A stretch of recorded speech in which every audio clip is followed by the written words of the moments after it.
malinaw naman sa previous meeting, establish natin talaga na napakalaki na ng dapat ibaba ng presyo ng bigas. At tama yung pagdating sa taripa, halos 7 pesos, 6.70 per kilo ang ibinaba. Pagdating doon sa ibinaba ng world market, 7 pesos. Pinakamababa, 6.67. Base ito sa research ng SINAG na ibinaba from, let's say, January, $631 per metric tons. Ngayon sa Thailand, $494 per metric ton. So bumaba na $137. Pag minultiply mo yan times 58 divided by 1,000 kilos, which is 1 metric ton, 7 pesos 90 centavos. So more or less, 14 pesos ang ibinaba per kilo. Matagal na natin na-establish dito, bumaba rin yung farm gate price. Ang iniintay ng ating mga consumer, yung resulta. Bakit hindi natin nagagawa ng paraan na ibaba ang presyo ng bigas para naman maramdaman ng ating mga consumer? Una, yung sinuggest natin during our last meeting, magkaroon na suggested retail price ang DA sa lahat ng palengke. Tama yon. Pero tanong ko, paano nakuha ng DA yung 58 pesos per kilo na premium na maximum suggested retail price? Nasa si Yusek Asis.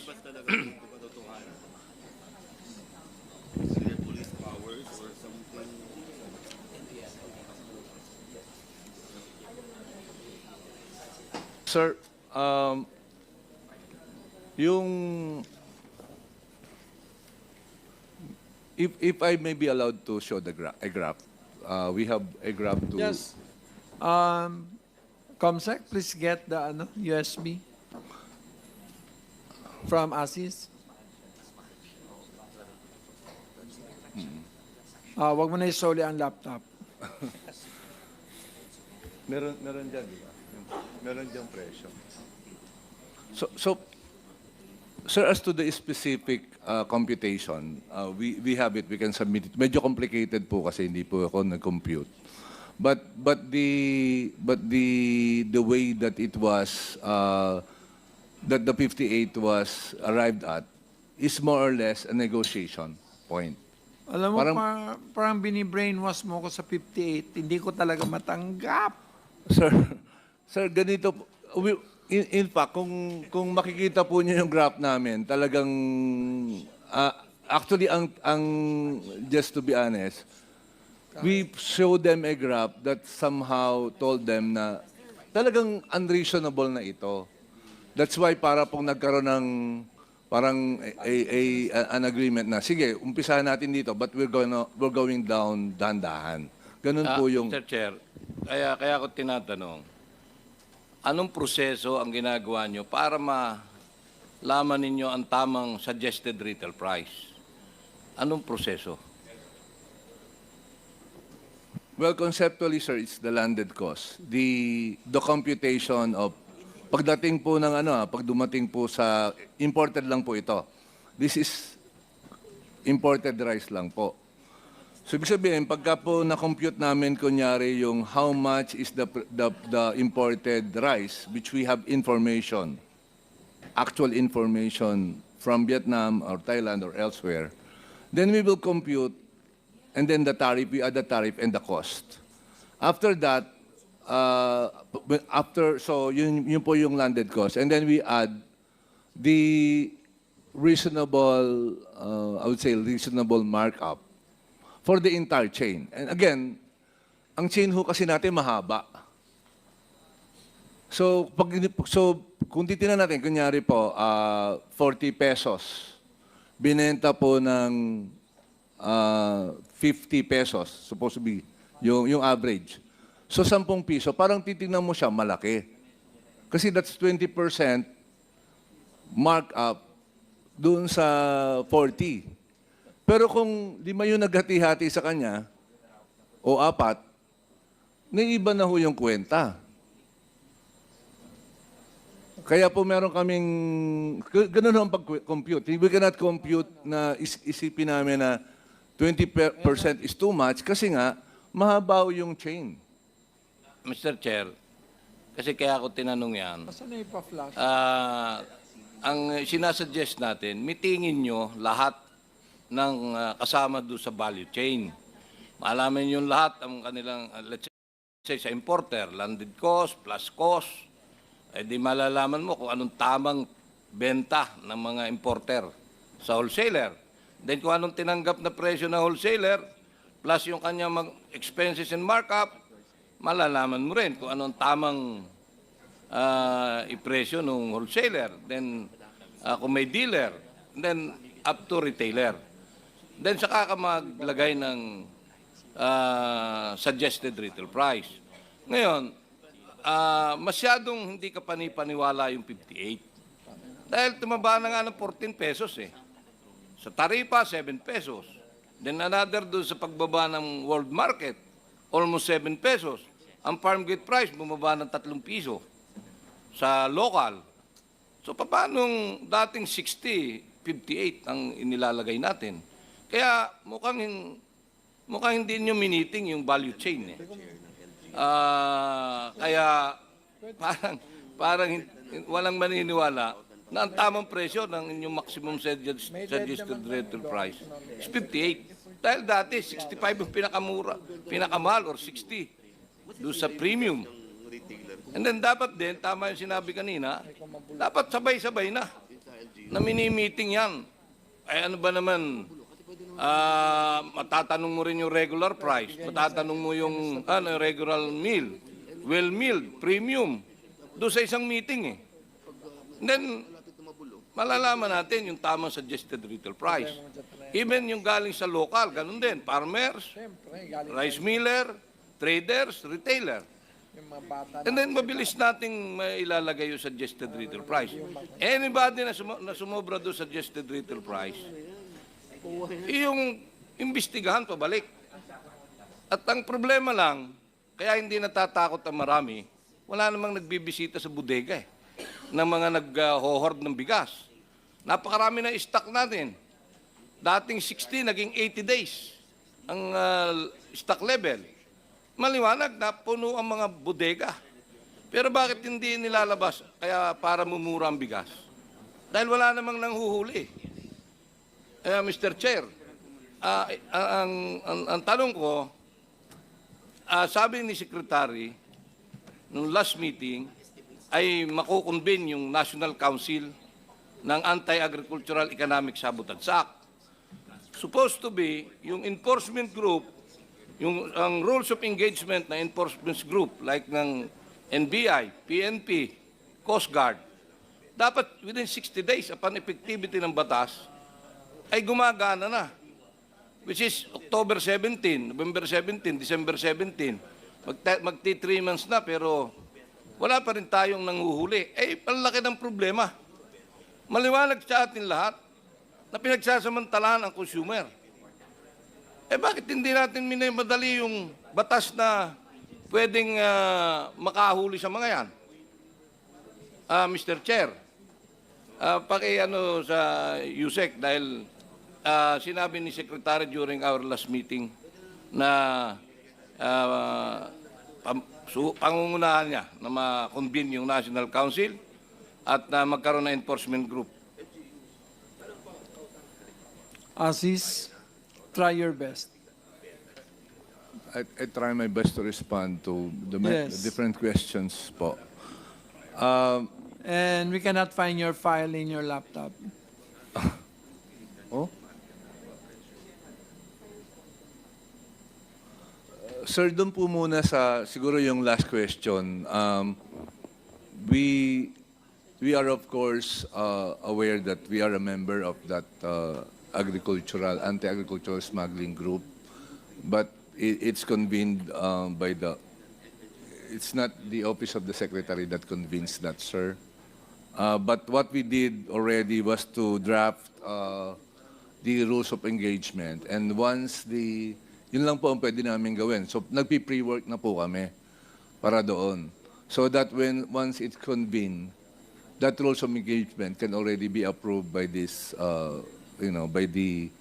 by the committee. Pero ang ginawa po namin, para hindi na po matagal, kasi pag nag-convene pa po yung committee, saka pa lang po gagawa, meron na po kaming dinrap po na rules of engagement. And since, sir, just to be... Mr. Chair, ma-interrupt ko lang si Yusek. Kasi yung rules of engagement nyo, wala doon sa batas eh. Dapat, kaagad nire-recommenda ng mga concerned agencies sa ating presidente na mag-convene yung National Council at magkaroon ng rules of engagement yung enforcement group. Kasi ang problema natin ngayon, kaya walang nangyayari sa atin, walang nanguhuli diyan sa mga hoarders, smuggler, profiteer, cartel. Malinaw eh. May maraming dahilan. Meron sa likod ng isang maraming importer, iisang nagpipinance. Ibig sabihin, kanya lahat yung bigas. Kaya nakokontrol nila yung presyo. May kartel. May hoarders. Pero hanggang ngayon, hindi natin mahuli. Wala tayong ginagawa. So, paano natin mararamdaman yung presyo ng bigas? Hindi sila natatakot. Merong batas na pwede na natin gamitin. Yung mga dating batas, hindi naman pinapansin yan eh. Matagal na yung mga batas na yan. Pero ito nakikita ko na maaaring katakutan nila. Lifetime imprisonment, non-bailable, merong 5 times na multa.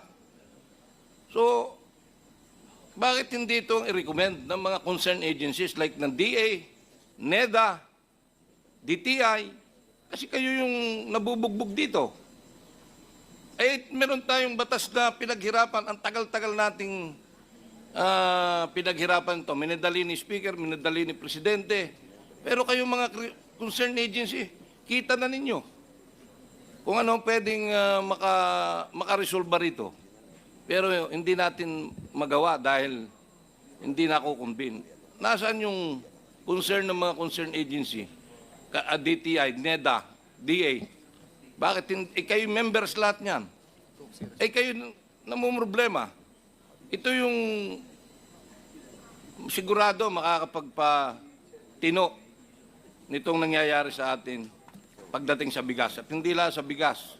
Nangyayari ito sa karning baboy, manok, lahat, vegetables, even yung mga sibuyas. Ito makakaresolba. Minadali natin. And then, hanggang ngayon, hindi pa nangyayari yung makonbin man lang itong National Council at magkaroon na enforcement group para mag-imbestiga sa lahat na nangyayaring ito, lalo-lalo na dito sa bigas. Mr. Chair. Short answer. Because I think there are several other topics.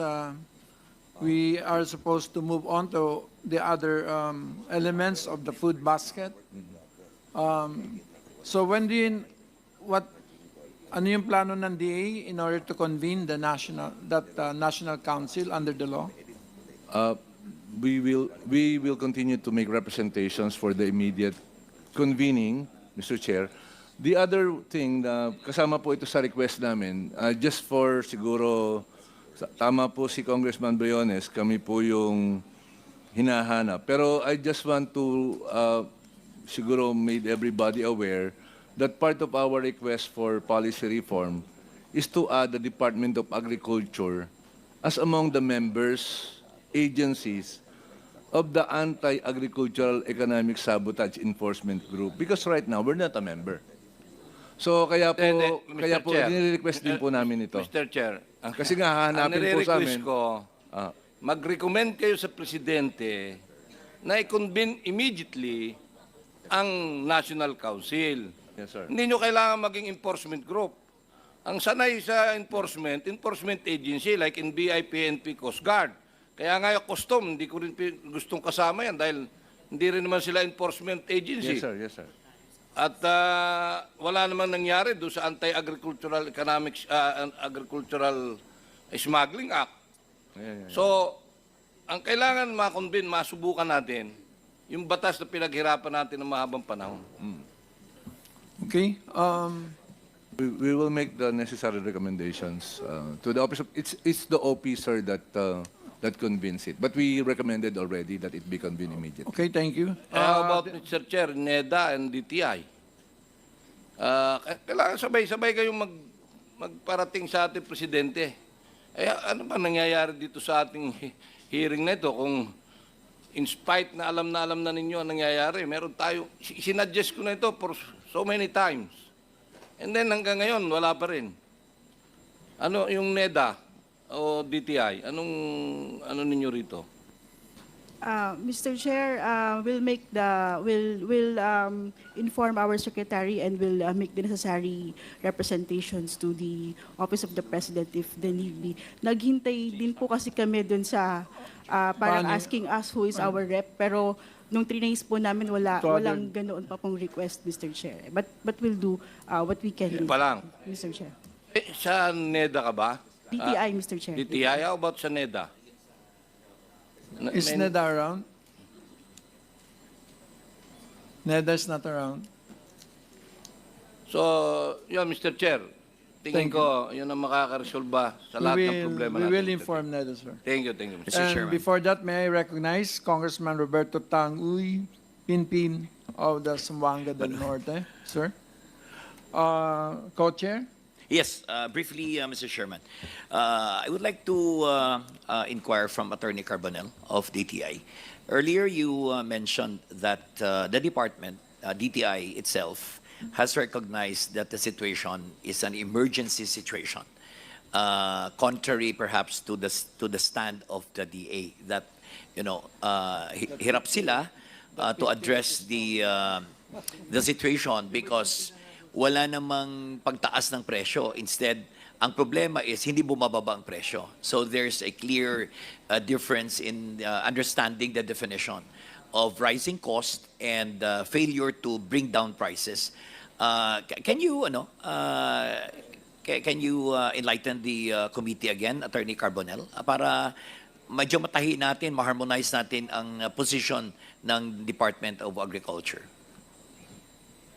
Mr. Chair, doon po kasi sa batas, it's not really the DTI, but it is the NPCC that has to determine a formula that can, kumaga pagsasabi po kung merong extraordinary increase in a price or kaya po ay may shortage. So yun po yung pinag-usapan kahapon sa council.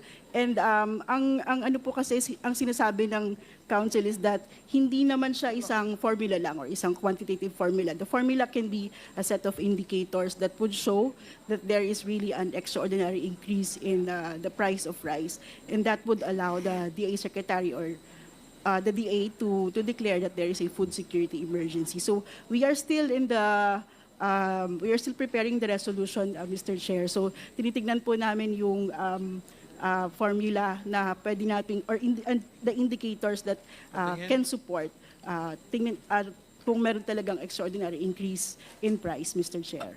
So, Yusek Asis, do you share the same opinion?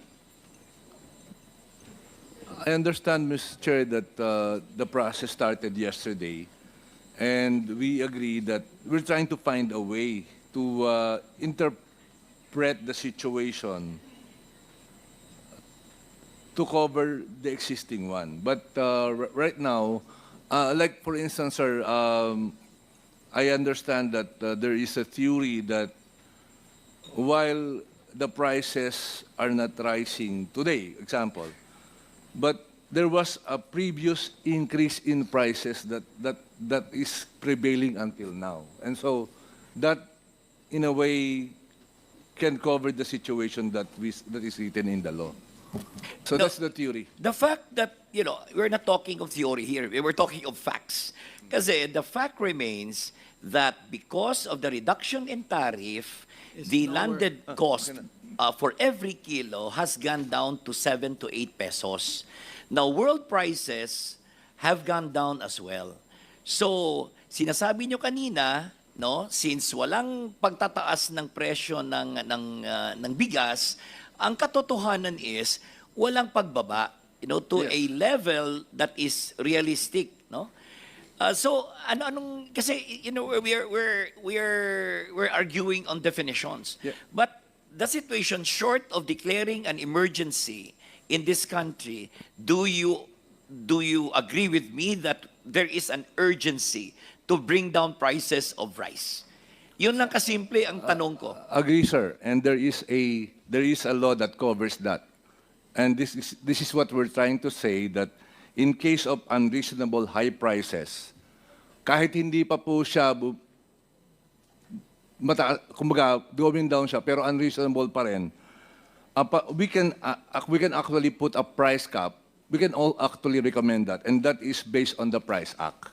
No, kanina, tinatanong ni Congressman Briones, yung formula, how did you formulate the maximum suggested retail price? Obviously, yung basis ninyo is the landed cost.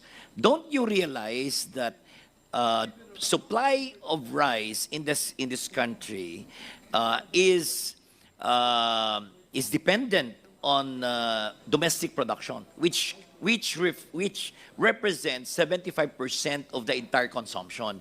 So in other words, 1/4 lang ang contribution ng imported rice. Bakit naging ginagamit natin ang presyo ng imported rice, to come up with the maximum suggested retail price when domestic price is cheaper? So instead na ma-address natin, no, ang lumalabas, you encourage domestic producers to take advantage of the situation. Na tumataas din ang presyo, but if you use the domestic price as your basis, then you will force these importers to bring down their prices. Bakit nyo ginagamit ang imported landed cost as your benchmark? Mr. Chair, if I may respond.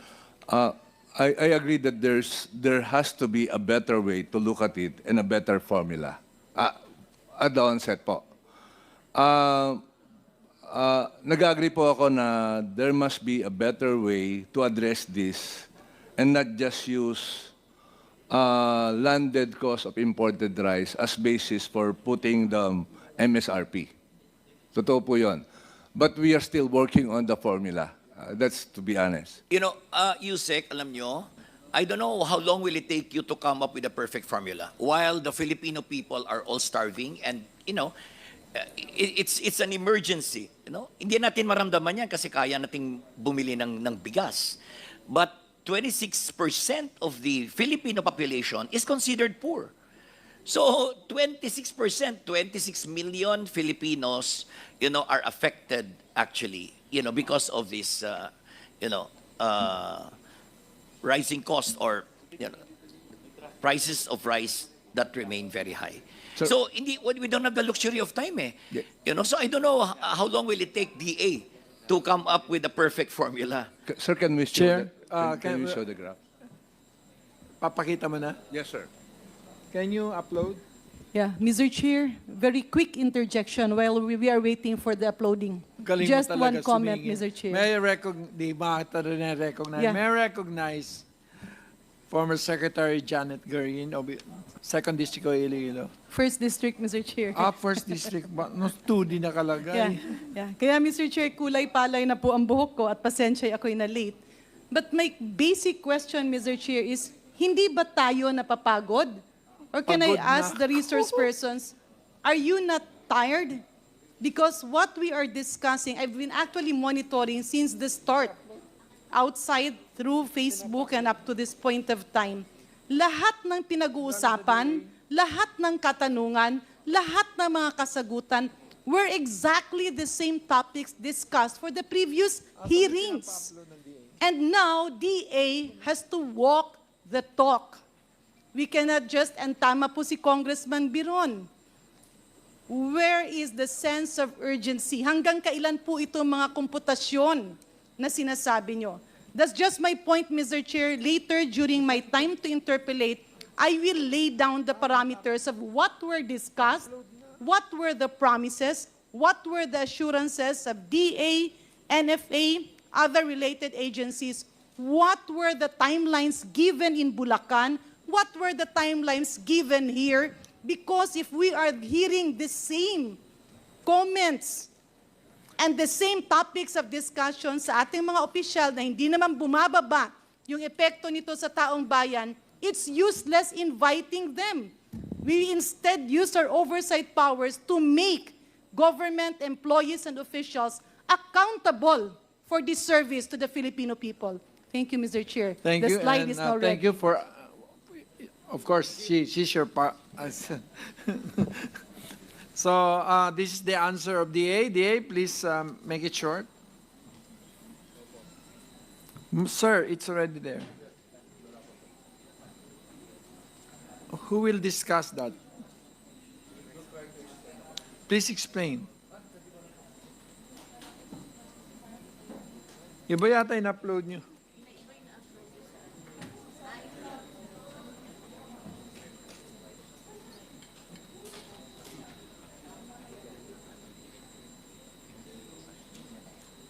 Wala, andyan. Mr. Chair, while we are waiting for the proper file to be uploaded, may I just ask a question? Just similarly granted to the Honorable Janet Garin. The opportunity sir. granted. Thank you. You're a Ah, co-chair, ikaw naman. Thank you, Mr. Chair. Attorney Carbonell, so were you present in the NPCC meeting? Yes, Mr. Chair, we are the secretariat po. Who attended for the Department of Agriculture? DA Secretary Chu Laurel was there, Asek Guevara, and Yusek Balagbag, also Director Junibert Disagon, Mr. Chair. And you mentioned earlier, Attorney, that there's some sort of draft already. So in principle, Yes, Mr. Chair. they are in agreement unanimously, I would presume, Yes, Mr. Chair. that there is an emergency situation. Yes, Mr. Chair. Okay, thank you. Okay, please upload.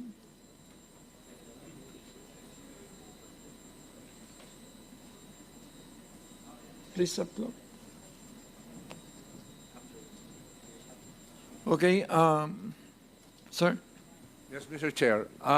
Yung pong nasa gitna na graph, yun po yung presyo na na-monitor namin na landed cost ng imported rice beginning since the effectivity of EO 65. So, ang linaw po dito talaga na bumaba na po yung landed price.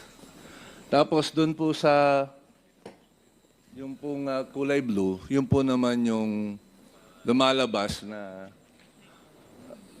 presyo po ng regular milled. So, ibig sabihin, regular milled rice, yung taas po, yun po yung presyo naman ng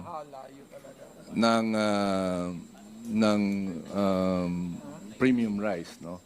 As you can see, dapat sana, kaya po sabi namin, dun sa pag-formulate po namin ng aming gustong mangyari sana, kailangang sasabay dapat pagbaba yung presyo. And hindi po nangyari yon.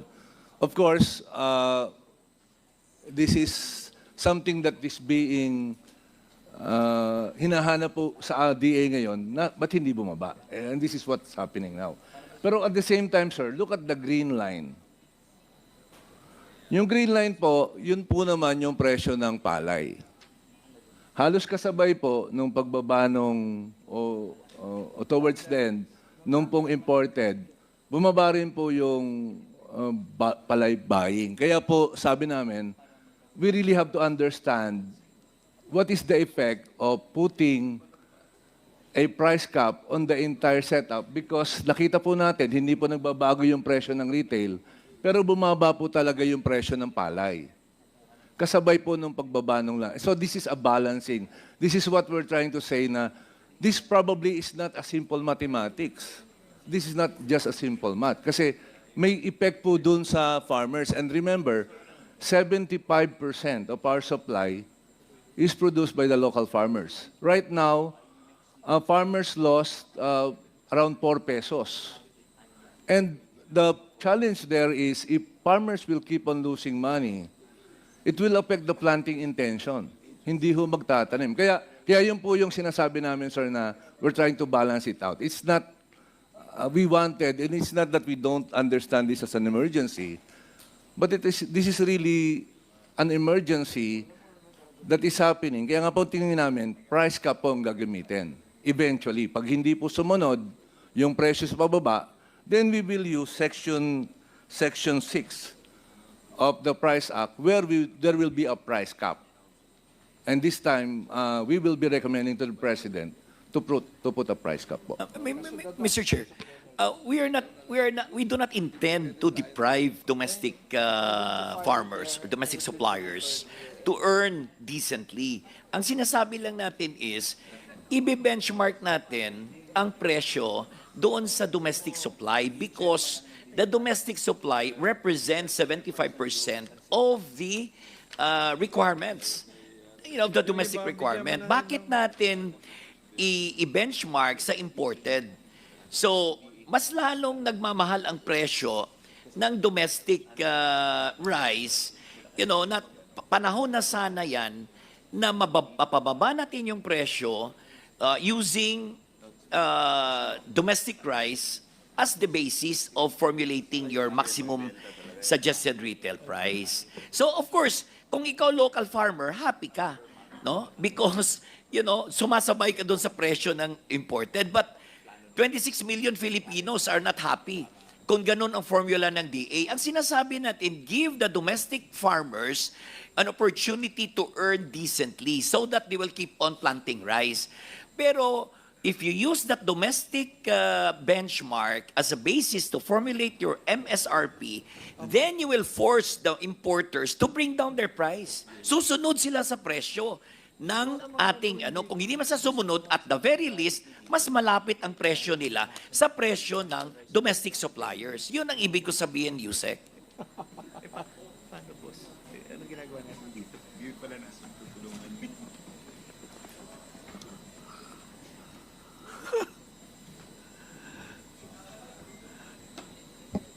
There's no other page other than that? Mr. Chair, very quick interjection. Just one question in relation to Congressman Biron. Yes, please do. Mr. Chair, in that inspection and consultation with the wholesalers in Bulacan, it was announced in the media by no other than Secretary Kiko Chu Laurel, together with the DA family, that they will bring down the price of rice to 45 pesos. The range was 45 to 49. Parang 49 yung premium. I believe Congressman Enverga was also there. Congressman Swansing was also there. And may we now ask, kasi ang daming pinipresent na graph, ang daming projection, but very clear pang usapan doon, Mr. Chair. The customs, the Bureau of Customs is also there. Ano na pag-usapan? 3 Ds, magkano ang landed cost, magkano ang acceptable profit ng wholesaler, magkano ang acceptable profit ng middleman na trader at ang retailers. I believe it was pegged at 7 to 8 pesos along the course of the flow of the rice. So ngayon, Mr. Chair, we were all expecting that there will be rice priced at 45 to 49 pesos per kilo in the markets in Metro Manila. However, upon my monitoring, hindi natin to nakita. I saw compliant wholesalers in Cotabato and Davao del Norte, but not in Metro Manila. So may we ask the Department of Agriculture, what happened? Kasi iba na yung sinasabi nila ngayon dito sa sinabi nila sa Bulacan at sinabi nila sa presscon nila, Mr. Chair. Asis, try your best. I will.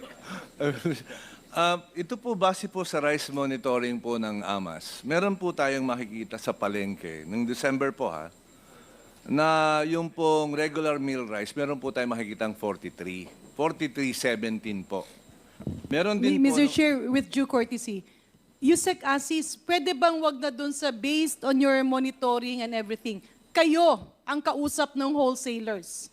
DA ang kinausap nila with the assurance of how many trucks per day ang ilalabas sa merkado. ASEC Bebang is very much aware of this. Ang sabi nga doon, pwede ba, Kongreso, huwag nyo na munang pakialaman, kami ang bahala, and that was DA, kasi ito nakapag-usapan na the businessmen will collaborate and help the country so that we will have affordable rice in the market. And we are not talking about the cheapest kind of rice. It included premium rice. And it was repeatedly said, 45 to 49 pesos. Kasi hindi po yan, Yusek, na wala sa isip ko hanggang Pasko, hanggang New Year. We were waiting for that.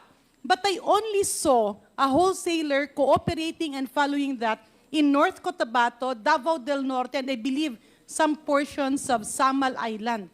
So what happened? I believe the Bureau of Customs was also there.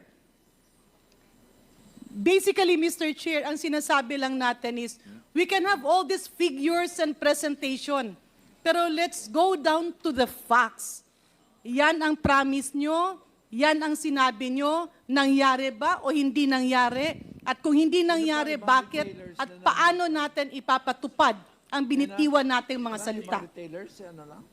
Si Stephen lang? May I request ASEC to answer? 80 million lang naman pera niyan eh. Ewan ko ba? Mr. Chair, in response to the meeting with this is with the Intercity, ma'am, and the Global City traders. After that meeting, we were in coordination with them, and they were saying that they can provide They're not rice on wheels. So that was their commitment.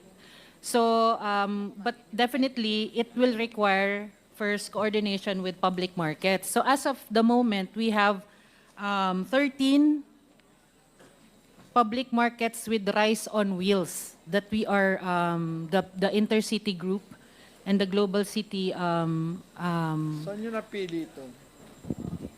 So natuloy po siya, ASEC Bebang, Mr. Chair, at ang tanong, magkano ang presyo? 40 pesos po for the 25% broken and 45 pesos po for the 5% broken. Okay, and where are these areas, Mr. Chair?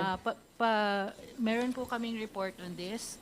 So our point here, Mr. Chair, is that with due courtesy to Yusek Asis, tingnan natin na yung nangyayari sa grounds. Sinasabi na ng ating mga distinguished chairperson. Kasi paulit-ulit kasi yung pinag-uusapan natin mga presentation nyo.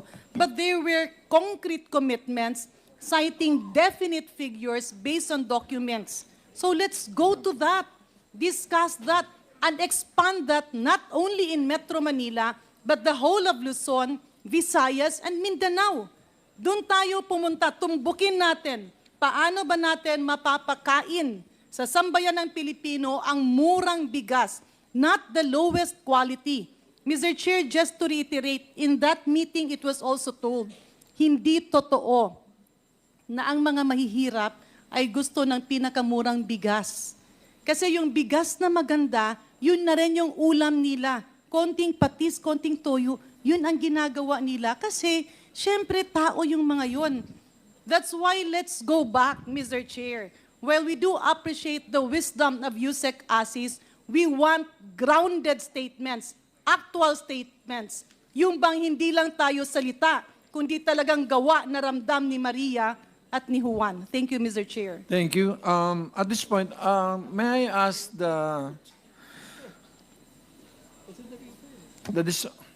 padispensa muna po ako ng ano. We have retailers here so we can hear their case. We invited Mr. Ernestito Lazaro of San Andres Market. Are you here, sir?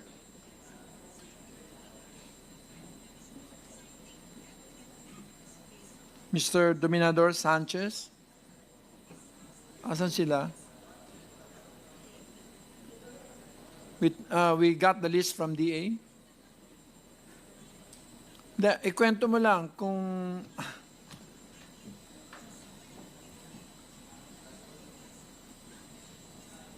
Mr. Ernestito Lazaro.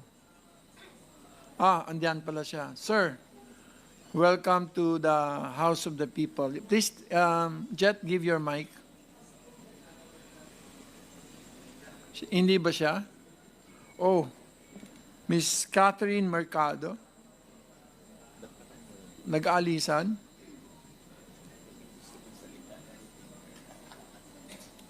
Natakot yata kay ano?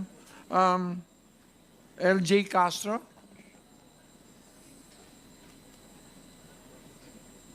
Ma'am. Hello. Saan ho kayo nagtitinda?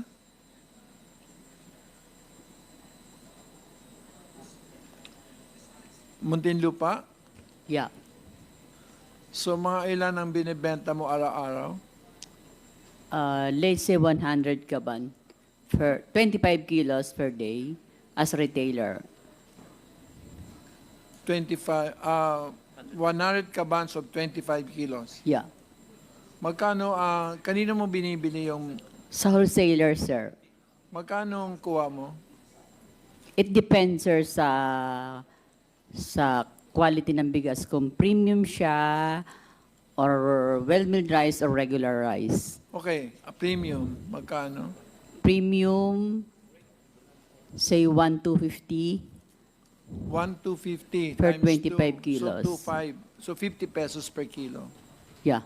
So yung, yung 25% broken, 1,150.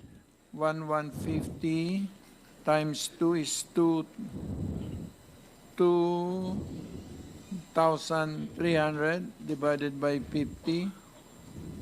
Paano ba to? 2,300 divided by 50. 46. Tapos yung RMR, 40. Capital is 40 yung RMR, regular milled rice. 40 pesos. So wala talagang mas mababa sa 40. Wala, sir. Walang distributor na nagbibigay sa amin ng 40 pesos. So maximum mo 50. No, we have for good 40, rice. but it is broken. 50-50. Biniblend mo? No, no, no. It was given by the wholesaler. The retail is 40. Is 50-50. Broken.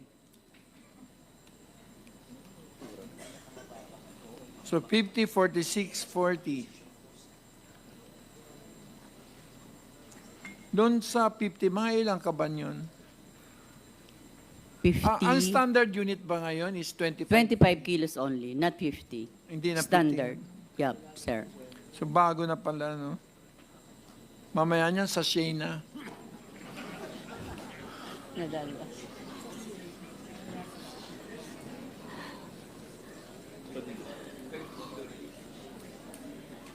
Sir, ang problema namin retailer, kaya medyo mahal ang bentahan namin, as retailer, siyempre nandun sa wholesaler. Then yung costing namin, siyempre lahat, bago mag-earn ng isang negosyante, kailangang ma-less muna yung expenses namin, let's say rental, cost ng manpower, etc., etc. Kaya yung 5 pesos na patong per kilo, okay na lang, sir, yon kasi konti na lang ang sa owner na interest dyan sa dami na expenses namin per day. So magkano yung patong mo dun sa yung top line, yung premium? Sa premium, sir, 5 pesos only. Dun sa well-milled, 4 pesos. maliliit lang naman pala. Tapos dun sa 250. 250 sa regular. So hindi nyo kinakaya ibaba below 40? Yes, yes. Mas magandang tumubo ang retailer sa magandang bigas kasi yun nga ang sabi ni Madam, kahit patis ng ulam, okay na. Yun ang binibili talaga ng mga bumibili ng rice. Kahit mga mahihirap. Yes. So, baka bumaba kayo sa 10 kilos per Per- bag. Nawa po, sir, bumaba para bumili naman ho kami sa market. Hindi, ibig ko sabihin, kasi nasa 25 kilos per bag kayo. So, wala ba kayong 10 kilos per bag? Meron din po, may 5 kilos, may 10 kilos. Yun ho ay sa premium ng sir. Let's say dinorado, whole grain, long grain, imported, yun lang po.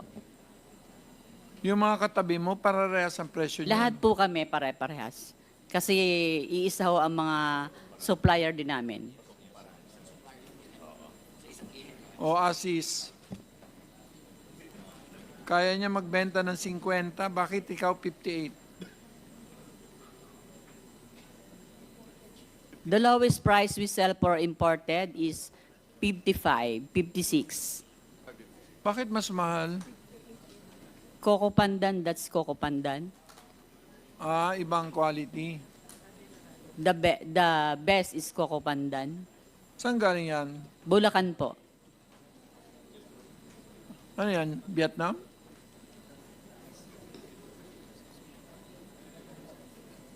So, naging ano na siya, branded, ano na, no?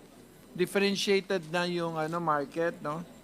So, we cannot have a generic strategy with respect to this market. Kasi mga nagkakaroon na ng branding characteristics. Differentiated. Buti pa sa'yo, marami akong natutunan. Ikaw lang, marami akong sinulat, oh. So, pero isang araw, nakaka-100 kabans ka. Araw-araw. 100 sacks na 25 kilos. Bali, 50 ang bag. 50 ka man. Retailer. Araw-araw yan, hindi kayo nagsasara pag linggo. Meron pong mababa, meron pong mataas. Hindi po para, depende po sa araw. There's a market day, Saturdays, and Sunday, medyo okay po. Pero Monday, sorry po, matumal.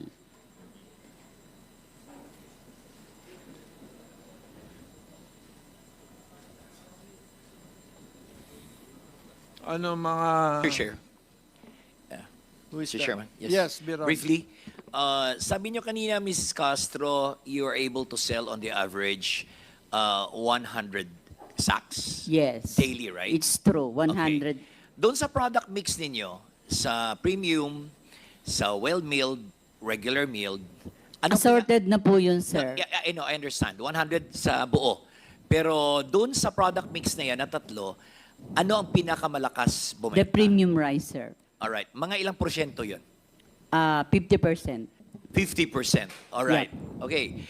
So, 50%, pero ano imported ito lahat, right? From Vietnam and From Thailand. Vietnam. Okay. Itahi ko sa question ko sunod sa customs. Okay. Ascom, sinabi ni Mrs. Castro, 50% of the product mix is imported and premium. Now, in the declaration sa Bureau of Customs, ano ang nakaka-declare sa product mix ng lahat ng importer? How many percent represents premium and the rest of the variety of the rice? Kasi malalaman natin yan eh. Next question ko mamaya is, the volume has increased by 30%. Is that a reflection of an actual demand, or is it because of the mitigating factor na nang bumaba yung tariff, yung mga smuggler were forced to declare? First question, can you please respond? Your Honor, we don't know if it's premium, but what is declared to us is the brokenness. So we presume that the more premium ones are either the Yeah, glutinous... 5% broken. 5% Yun broken. ang premium, di ba, Mrs. Castro? Yun ang kinoconsider ninyong premium, 5% broken? Yeah. Okay. Yes, sir. All right. So, dito sa customs, malalaman natin kung totoo ang figures ng customs. Because the retail market is a clear indicator of the real consumption of rice. Hindi mo yan makuha sa wholesaler eh. It's really the retailer that Yes. will define the consumption of the rice as to its quality. Now, itahi natin yan sa data ng customs. Doon sa 4.8 million tons, metric tons of rice imported as of December 2024, how many percent ang 5% broken, Ascom? Mr. Chair, I'll have to verify the data with our AOCG. I'll give it to you in a few minutes. But offhand, I think, if I'm not mistaken, majority of those would have to be 5% broken. So empirical information coming from BOC reflects that the majority of the rice being imported is premium. Is that correct? That's offhand, Your Honor. I'll have to verify that with AOCG. But based from what Sige, I know you is that... can give us the data later on. Yes. You know, so I have the report here from the Bureau of Customs that as of December 2024, the volume of imports is around 4.78 million metric tons. Can you confirm, ASCOM? Yes, Your Honor. This volume of importation, it is an increase of 30% from the 3.61 million as of December of 2023. Where do you attribute the increase? Kasi napaka nakapagtataka na all of a sudden Filipinos ate 30% more this year than the previous year, di ba? Ano bang nangyari sa Pilipinas na lumaki ang consumption all of a sudden 30%? Would you attribute the increase in actual demand, or because the importers were more encouraged to declare, and they avoided smuggling? That increase, again, Your Honor, may I just say that I think you are correct in your assumption that based on previous year-to-year increase, the 30% is a big increase compared to previous years of average increases. And again, it can be attributable to the lower tariff that was imposed. Therefore, it could either, yes, there could be a basis that some actually declared correct volumes, or importers were encouraged to import more volume, considering that the decision to lower the tariff is not a permanent one, meaning that there's a period where it will be reviewed. So some importers might have taken advantage of that particular reduction. So in the end, lowering of tariff is an advantage to the national government. Kasi kahit mataas ang tariff before, government is still losing money because of smuggling. Now that the tariff is down, the importers who used to smuggle are now encouraged to declare. So, medyo na-mitigate mo yung problema ng smuggling. And now that the tariff is lower. Is that correct? Is that a correct assumption? Yes, Your Honor. Every time you bring down cost by way of bringing down tariff, I think one of the effects would be to discourage smuggling, because the benefit of smuggling will be less and less, would not be redundant, would not redound anymore to any benefit to whoever is doing it. So reduction in any cost, especially in tariff, would encourage correct declaration of items to the government and to the Bureau. All right. I'll just wait for that data later on. Thank Yes, you, Your Mr. Honor. Chairman. Thank you. At this point, may I call on Congressman Swansea? Sir, finally. I'm sorry, I have to keep balancing. Oh, no problem, Chair. This is in addition to what Congressman Briones and Congresswoman Garin said a while ago. When we visited the Intercity in Bulacan, we all agree the rice millers there, importers, traders, that we will lower the price of rice to 40 pesos. And the supply is unlimited as per the conversation. So, tapos na tayo dapat doon eh. So, in NCR area, dapat marami ng 40 pesos per kilo ang bigas na binibigay sa Kadiwa at saka sa other outlets ng DA. Yan ang per our agreement last December. So, kailangan USEC ASIS, i-monitor nyo na lang yan kasi tapos na yung usapan dyan eh. Kasama na dyan si Secretary Kiko na we all agreed na na 40 pesos. Maraming ang ipadala ng taga-Intercity Rice Millers and Traders Association. Another topic, Mr. Chair, is Mr. Stuart Go Santiago around?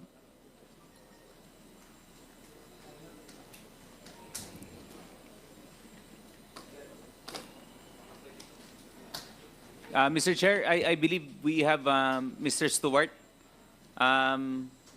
Yung page, kindly allow Mr. Stewart to please have a spot here dun sa table. Thank you. Kasi palagi tayo pinag-usapan natin lahat na detalye tungkol sa presyo ng bigas. And Mr. Stuart Go is the #1 importer in the Philippines. Kaya, Before anything else, Comsec, please administer the oath to Mr. Stewart. Sir, please stand up. Thank you.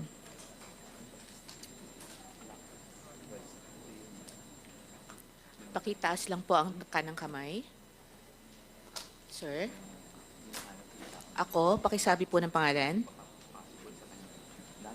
Ay nanunumpa. Stuart Santiago po. Pakiulit po, ay nanunumpa Ako ay nanunumpa.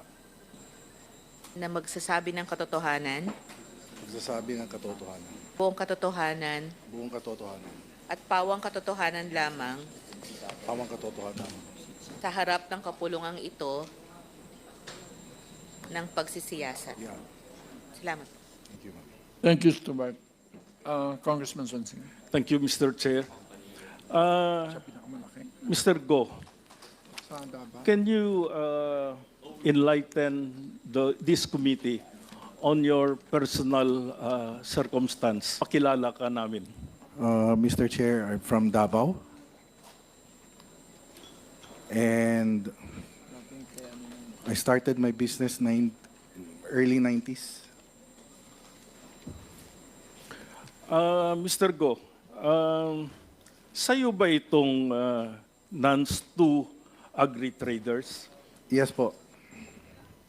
Sa'yo rin itong Davao Solar Best Corporation? Solar Best Corporation is a corporation, so there are 5 incorporators. Yes. I Yung see. NANS 2 po is a single proprietorship. Okay. Per our records that you have submitted to the committee, NANS2 Traders was only registered on June 2022. Is that correct? About 2017? Why is it that our records show that you registered this to DTI in 2019? Kasi maybe that's the only time I participated on the importation. 2019. So, can you furnish the committee yung copy ng registration mo ng 2017? I'm not sure 2017, but it's about 5-6 years. Yeah, I can furnish po. Oo, kasi nakakapagtataka lang kasi, Mr. Chair, that NANS2 Agri-Traders was one of the top importers in 2019 na hindi siya na-registered sa per records ng DTI. Per DTI records, it was only on June 2, 2022 that NANS2 Traders was registered. Yun naman kasi, tinatanong ko lang, kasi Davao Solar Best and NANS2 Agri-Traders is the #1 if you combine the total importation in 2021, 2022, 2023, 2024 is the #1 importer in the Philippines. So, ang tanong namin, Mr. Go, magkano mo binibenta ang bigas mo sa Davao? Like today, Yes, Mr. Go. it's from 35 to 39 pesos per kilo po. O, kita Mix na nyo, po yan, 25% and 5%. O, kita mo, tama nga. Kasi dun sa Mindanao, ang baba ng presyo ng bigas. And to think that Mr. Stuart Go controls the Davao region. Siya yung number 1 supplier ng bigas. Is that correct, Mr. Go? They are... May mga ibang importers din naman dun, sir. May iba, pero ikaw yung pinakamalaki. I have already done my research, Mr. Yes, Go. because I only sell to Davao region, sir. Oo, that's okay. Now, preliminary info lang yan, Mr. Chair. But we'll go to the meat of the case study that I have made. In 2022 and 2023, these are only the data that was submitted to us. NANS 2 and Davao Solar Best imported a total volume of rice per BOC records. In 2022, it's 348,011 metric tons. But the problem, Mr. Chair, as per BPI data, they were only issued an SPSIC or sanitary phytosanitary import clearance for only 48,852 metric tons. There is a discrepancy of 299,159 metric tons. Hindi ito nadeklara. May discrepancy. Ngayon, ang tanong ko dito, sa BOC, ano kayang problema dito? Bakit mas malaki ang reported imported volume ng dalawang korporasyon kaysa na issue na SPSIC? Your Honor, we'll have to check on that, but it should match because the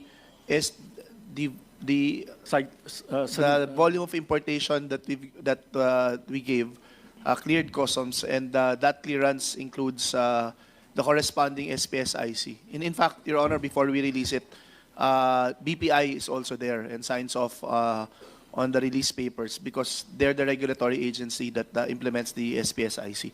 I'm checking now with our assessment group, Your Honor, on that particular discrepancy. It's good, Mr. Chair, that Mr. Panganiban is here.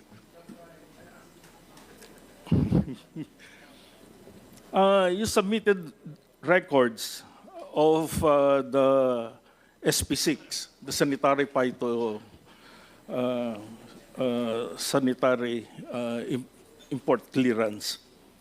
We're just concentrating on 2 corporations, NANS 2 and Davao Solar Best. Para ito, makita lang natin kasi kung lahat himay-himayin natin to, maguguluhan tayo. So mag-focus lang tayo kasi ang purpose ng committee na ito is for policy formulation at saka recommendation sa plenary. So ito kasi nakikita ko lang dito sa dalawang korporasyon na ang laki ng discrepancy. So do you stand by your records, Mr. Panganiban, that Davao Solar Best and NANS 2 traders, we're just talking of 2022 and 2023 para hindi lang tayo maguluhan. Per your record, let's go to 2022 lang. Per BPI data, in 2022, Davao Solar Best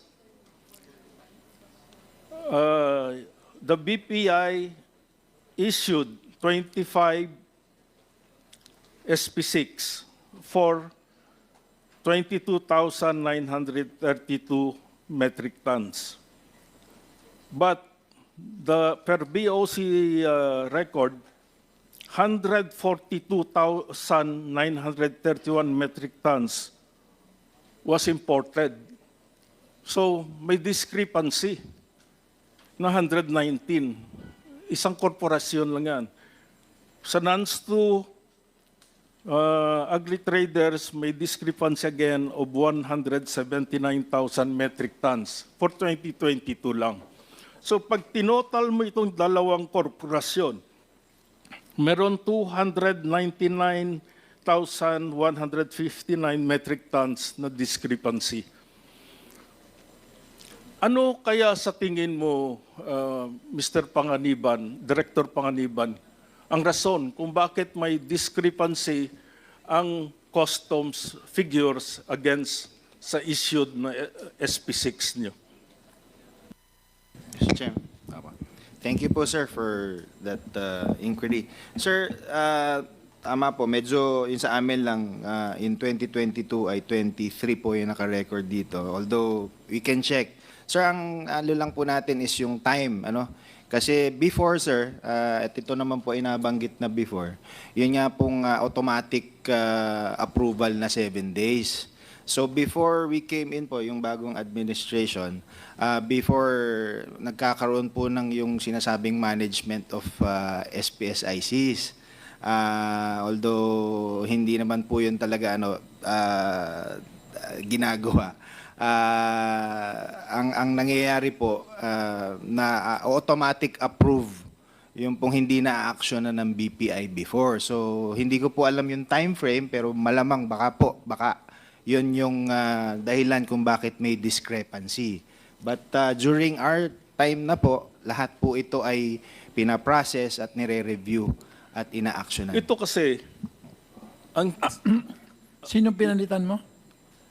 Dati pong director po, So hindi si ikaw George. hindi ikaw ang nag-issue ng Sa 2022 po kasi, July or August lang po ako na-appoint noon. ano yun? Mr. Chair, kasi nag-glaring masyadong discrepancy. Kung sa moving lang yan, na kunwari, yung 7 days na sinasabi mo, hindi magkaroon ng discrepancy na 299,000 metric tons. So, Alam mo, ito pareho din ito sa onion investigation eh. Nagtuturuan kayo kung sino may mali. Pero ang tingin ko dito, ang may problema, customs or kayo. Kasi kayo kasama sa first border at saka second border inspection eh. May recycling ito. Recycling ng SP6. Kasi hindi naman pwede na ganito ang laki ng discrepancy. Ano sa tingin mo, Mr. Go? Bakit mas malaki ang volume ng importation mo per records of customs vis-a-vis sa record ng BPI? Sir, hindi ka naman pwede mag-import, sir, kung wala kang SPSIC.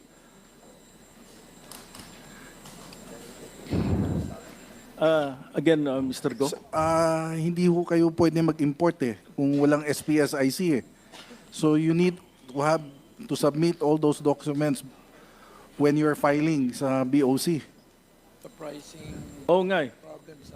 Pero ang nagtataka ako, sa records ng dalawang korporasyon mo to, Mr. Go, Yes, sir. enlighten the committee.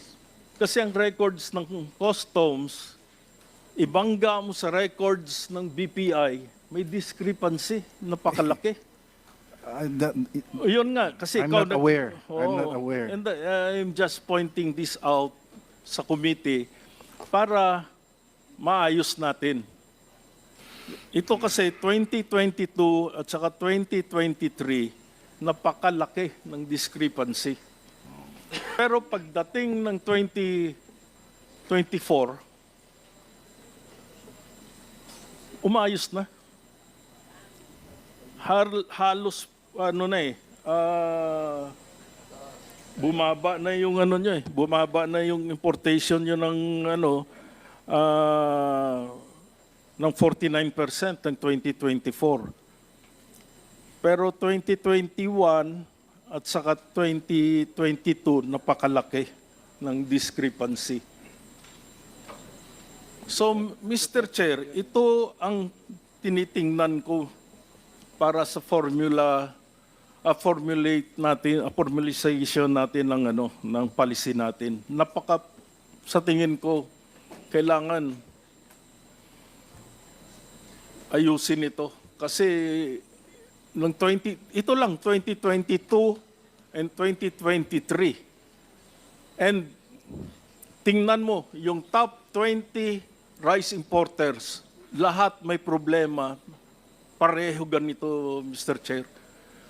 Ang volume ng record sa customs, ibangga mo sa SPSIC, talagang may discrepancy. So, at least nakita natin ito. Ngayon, pupunta tayo doon sa dalawang kumpanya. Kailan mo nabili itong Davao Solar Best Corporation, Mr. Go? Mga late 90s ata, sir. Nag-take over ka, 90s lang. Kasi sa records na naman, na-take over mo ito, ano na, nasa 2016. Ay, hindi ho, sir. Matagal na ho yung corporation. So, nagtataka kasi pumupunta na tayo doon sa punto ng kartel. Itong number 1 kasi ito, ang number 1 ang NANS 2, number 6 itong Davao Solar Best. Pag kinumbine mo sila, halos 10% ng buong importation ng Pilipinas hawak nila. So, I would like to solicit the comment of the Philippine Competition Commission. PCC, pwede mo ba silipin itong dalawang kumpanya? Yung Davao Solar Best Corporation at saka NANS 2 Agri-Traders, kung meron silang nilabag na law or rule sa PCC. We will look into it, Mr. Chair. Yes po. Kailan mo pwede bigay sa committee yung observation nyo or findings nyo dito sa dalawang kumpanya? We will submit it as soon as we get the information on the two companies po, Mr. Chair.